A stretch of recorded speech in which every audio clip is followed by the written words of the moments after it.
Welcome to new lesson. So कल तक हमने देखा था कि कैसे हम ऑन पेज एसईओ कर सकते हैं। हमने काफी सारी चीजें देखी थी उसके अंदर। उसी को आगे हम कंटिन्यू करेंगे और हम देखेंगे कि और क्या क्या तरीके हैं ऑन पेज एसईओ करने के, योस्ट से, और कैसे आपको ऑन पेज एसईओ में मदद मिल सकती है। ये जो मेरा ब्लॉग है जो मैंने लिखा था, इसको मैं अब एडिट करता हूं, ठीक है। और इसमें अब हम और एसईओ करते हैं, राइट। ये हमने लिखा था कल, अगर आपको याद हो। अब आपको करना क्या है, अब आपको नीचे काफी सारी चीजें दिख रही होंगी, राइट। तो सबसे पहले हम जाते हैं रीडेबिलिटी। अब देखो रीडेबिलिटी में यहां पे काफी सारी चीजें आ रही हैं। सबसे पहले transition words.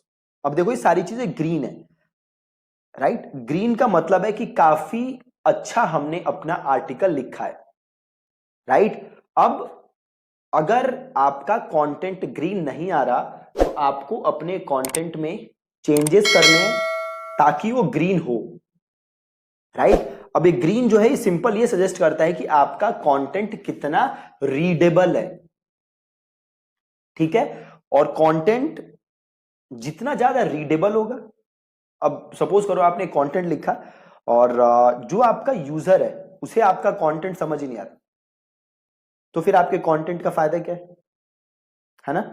So make sure कि आपका कंटेंट रीडेबल हो, इजी टू अंडरस्टैंड हो। अगर कोई 7th grade, 8th grade, 6th grade का बच्चा भी आपका कंटेंट पढ़े तो उसे सारी चीजें इजीली समझ आ जाए, राइट।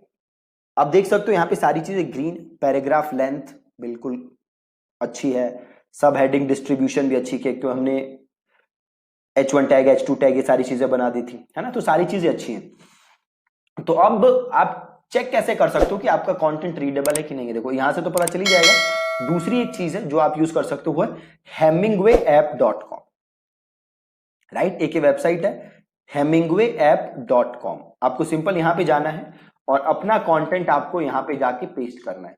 तो से ये मैंने लिखा है, मान लो ये कंटेंट है, इसको मैंने किया कॉपी, यहां पे किया मैंने पेस्ट, ठीक है। अब ये देखो आपको बता रहा है कितना रीडेबिलिटी क्या है। तो ग्रेड 8, ये कह रहा है कि जो ग्रेड 8 का बच्चा होगा वो मेरा कंटेंट समझ सकता है, राइट। हमें अब इसे कोशिश करना है कि हम इसे और इजी बनाएं। जैसे ये कह रहा है यहाँ पे कि 1 of 5 sentence is hard to read, ये कह रहा है ये जो येलो में है ये हार्ड टू रीड है। तो आपका गोल है कि आप इसको और इजी बनाओ, ठीक है। इस ऐप का नाम है hemingwayapp.com। तो जो ये हार्ड टू रीड है उसे आपको इजी टू रीड बनाना है ना। तो जो भी ये प्रॉब्लम आपको बता रहा होगा वो आपको इंप्रूव करना है और उसको आपको यूज करना है, ठीक है जी। तो यहां से तो सिंपल आपका ये रीडेबिलिटी का हो जाएगा, है ना। अगली चीज, वापस एसईओ पे आओ और सबसे पहले देखो यहां पे एक चीज है फोकस की फ्रेज, ठीक है। फोकस की फ्रेज का मतलब होता है कि भैया ये जो आपका कंटेंट है इसका फोकस कीवर्ड क्या है, राइट। तो हमारा फोकस कीवर्ड है जैसे गेन वेट, ठीक है।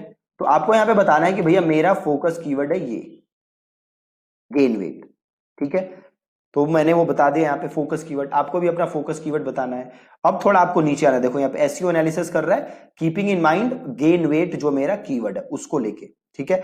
अब इसके नीचे आओगे तो देखो बड़ी सारी चीजें ये बता रहा है, आपको ये सारी चीजें देखनी है और जो चीज सही नहीं है उसे सही करना है। तो सबसे पहले की फ्रेज इन स्लग, राइट। हमारा की फ्रेज क्या है, गेन वेट, है ना। अब ये कह रहा है कि जो हमारा स्लग है, स्लग इज, इसको एडिट करोगे तो ये हमारा स्लग है,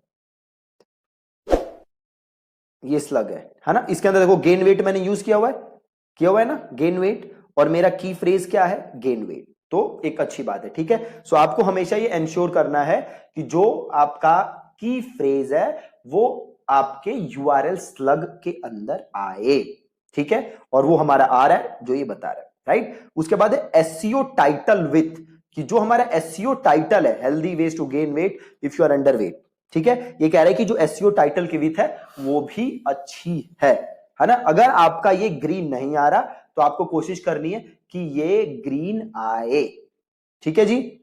अगली चीज, टेक्स्ट लेंथ।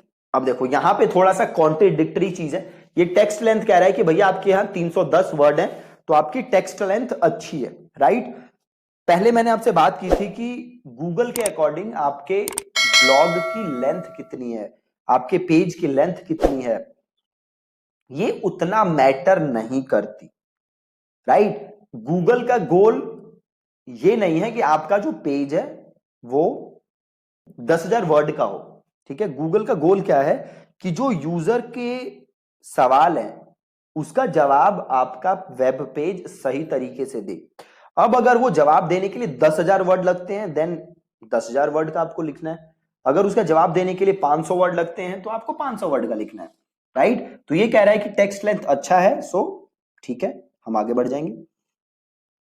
प्रीवियसली यूज्ड की फ्रेज, ये कह रहा है कि भैया क्या ये की फ्रेज आपने किसी और ब्लॉग पीस के लिए यूज किया है, हमारे केस में है नहीं। अब देखो यहां पे एक बहुत इंपॉर्टेंट चीज है, वो है duplicate content, right. Google hates duplicate content. अगर आपके वेबसाइट पे मल्टीपल ब्लॉग्स हैं जिनमें सेम चीज के बारे में बात हो रही है तो ये गूगल के लिए एक अच्छा सिग्नल नहीं है, क्योंकि अल्टीमेटली आप कर क्या रहे हो, आप सेम टॉपिक को रीपर्पस करके रीफ्रेज करके अलग अलग ब्लॉग बना रहे हो, राइट। अब यूजर एक्सपीरियंस का इससे अच्छा होगा कि खराब होगा। मान लो मैंने आपकी वेबसाइट पे आया, मैंने एक ब्लॉग पढ़ा, वो किसी टॉपिक के बारे में था, मैं दूसरे ब्लॉग पे गया, वो भी आपने घुमा फिरा के सेम चीज लिखी होगी, है ना। तो मेरा यूजर एक्सपीरियंस क्या होगा, वो खराब होगा। यूजर को लगेगा यार क्या कर रहा है ये बंदा, सेम टॉपिक को घुमा फिरा के बोलता रहता है, right. So you have to ensure कि आपका कंटेंट डुप्लीकेट ना हो, और यहां पे ऐसा पहले नहीं हुआ तो एक अच्छी चीज है। अगला है की फ्रेज डेंसिटी, कि जो मेरा की फ्रेज है, राइट, यहां पे क्या था हमारा, था की फ्रेज गेन वेट, है ना, वो कितनी बार अपीयर हो रहा है ब्लॉग में।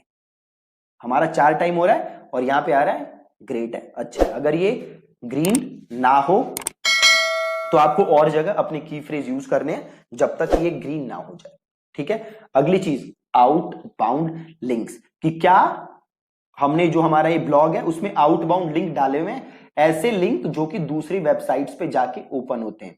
तो यहां पे लिंक आ रहा है ना, सो दैट्स गुड। आपको आउटबाउंड लिंक डालने हैं। आउटबाउंड लिंक डालने से क्या होता है कि एक तो आप किसी सोर्स को कोट कर रहे हो तो आपकी भी क्रेडिबिलिटी बढ़ती है।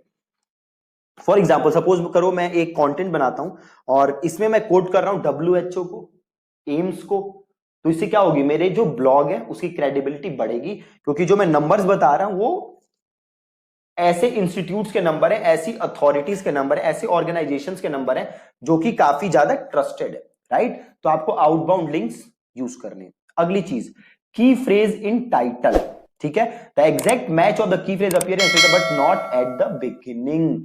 देखो ये कह रहा है कि भैया देखो आपका जो की फ्रेज है वो क्या है, गेन वेट। ये कह रहा है कि भैया देखो की गेन वेट जो है आपका यहां अपीयर तो हो रहा है बट बिगिनिंग में नहीं हो रहा।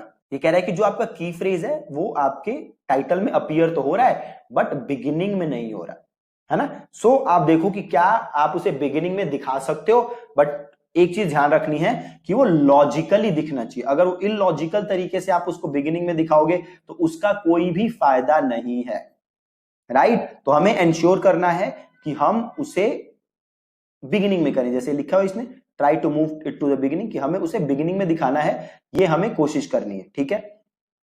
अगली चीज है इमेज ऑल्ट एट्रीब्यूट्स, राइट। अभी हम इमेज एसईओ के बारे में मैं किसी और वीडियो में आपको बताऊंगा, तो इसको अभी के लिए मैं स्किप कर रहा हूं। अगली चीज देखो क्या है, की phrase in sub heading, use key phrases और synonyms in your higher level sub heading. अब ये कह रहा है कि यहां पे हमने सब हेडिंग्स बनाए थे, देखो ये बनाए, राइट। अब हमें क्या करना है कि हमें जो अपना की फ्रेज है उसे सब हेडिंग में भी यूज करना है, प्लस हमें उसके सिनोनिम्स भी यूज करने हैं,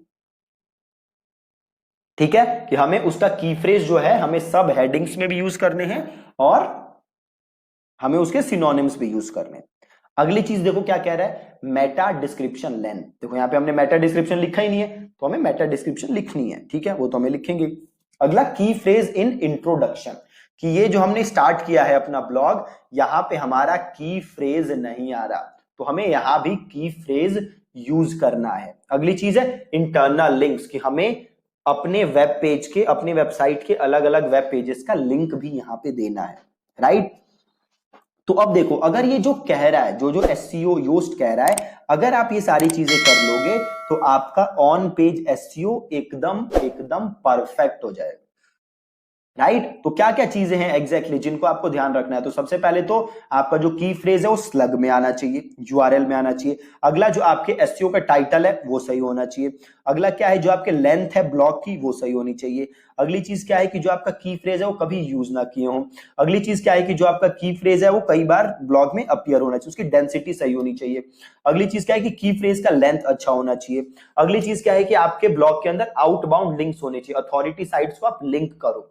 अगली चीज क्या है कि जो आपका की फ्रेज है वो आपके ब्लॉग के टाइटल में भी दिखना चाहिए। अगली चीज क्या है कि आपको अपने इमेज का एसईओ करना है। अगली चीज क्या है कि आपको जो अपना की फ्रेज है वो सब हेडिंग्स में यूज करना है, प्लस आपको सिनोनिम्स यूज करने हैं। अगली चीज है आपको जो आपका मेटा डिस्क्रिप्शन है वो अच्छा लिखना है, उसकी लेंथ सही होनी चाहिए।